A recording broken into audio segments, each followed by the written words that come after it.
লাউ শাক দিয়ে কই মাছ রান্না করব। কই মাছ ভেজে নিচ্ছি।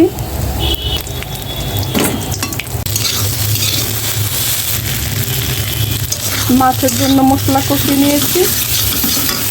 আর এখানে লাল শাক কেটে রেখেছিলাম, কেটে ধুয়ে নিয়েছি। মশলার ভিতরে দিয়ে দিব।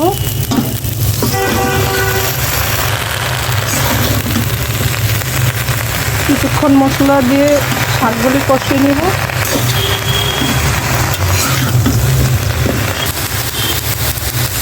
অনেকক্ষণ কষিয়েছি, এখন পানি দিয়ে দিচ্ছি।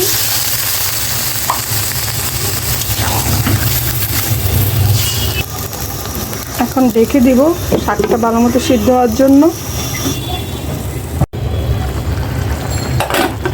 এখন মাছগুলো দিয়ে দিব।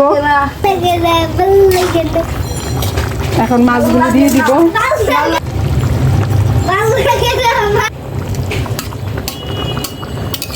মাছ দিয়ে দিলাম।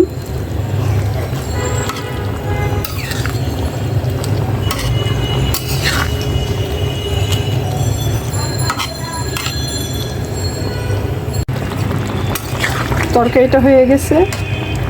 এখন নামানোর আগে ধনিয়া পাতা দিয়ে দিব একটু।